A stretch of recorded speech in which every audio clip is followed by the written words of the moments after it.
Hello guys, আসসালামু আলাইকুম। Welcome to my new blog. তো আজকে বহুদিন মানে 1 বছরের কাছাকাছি হয়ে যাব তারপর একটা ব্লগ করতেছি। তো আজকে শুরুতেই আপডেট দিয়ে শুরু করব। এই যে জোড়াটা দেখতে পাচ্ছেন, তো এই বছরের প্রথম বাচ্চা, দ্বিতীয় জোড়া বাচ্চা। মাশাআল্লাহ দুটোটাই ঠিকঠাক আছে। আর এই যে এখানে রেসার থাকে, রেসার কবুতর ডিম পাচ্ছিল 2 পত্তন 1 পত্তন বাচ্চা লইতে পারি নাই, কারণ দুনো ভতেরই ডিম ভেঙে ফেলছিল। যে রেসার নর আর ওই যে রেসার, এই যে রেসার ওরা ডিম পাচ্ছিল 2বার, ভেঙে ফেলছে। তারপরে এখানে এই জোড়া জোড়া ছিল সেটা বিক্রি করে দিছি। আর এই যে এখানে খাকি জোড়া দিছি, এই যে খাকি জোড়ার বাচ্চা মাশাআল্লাহ দুটোরা ঠিকঠাক আছে। এটা হলো উপরের পতনের বাচ্চা, এটা কোন জায়গার বাচ্চা দেখাইতেছে এখনই। এই যে সাদাটা হচ্ছে এখানের বাচ্চা, যে এখানে আরেকটা আছে।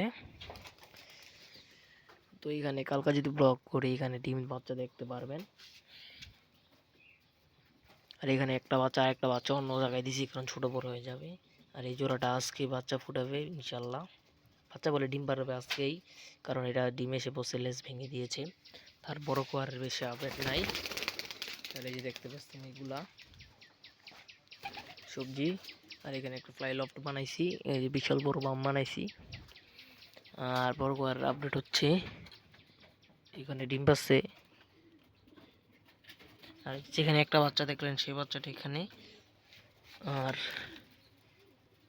এই যে এখানে একটা বাচ্চা।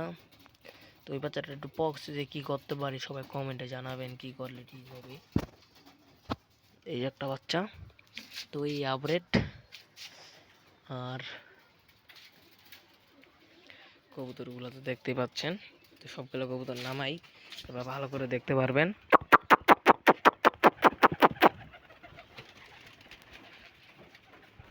তো এবার ঘরের বাচ্চা লইছি 4টা। এই যে একটা জালালিও আছে বাসায় পুষ মানানো।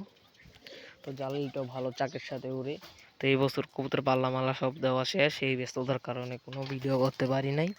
আর এই বছর মোটামুটি ভালোই রেজাল্ট করছি ইনশাল্লাহ। আগামী বছর আবার হবে। এই বছর এই সিজনে বাচ্চা সবাই নিয়ে শেষ, আর আমি এখন বাচ্চা নেওয়া শুরু করছি। তো দেখি কি হয়। আর এই যে গাছেও কিছু কবুতর আছে। তো আজকের ব্লগটা এই পর্যন্তই। আশা করি সবার ভালো লাগছে। ভালো লাগলে চ্যানেলের সাথে থাকবেন। আল্লাহ হাফেজ।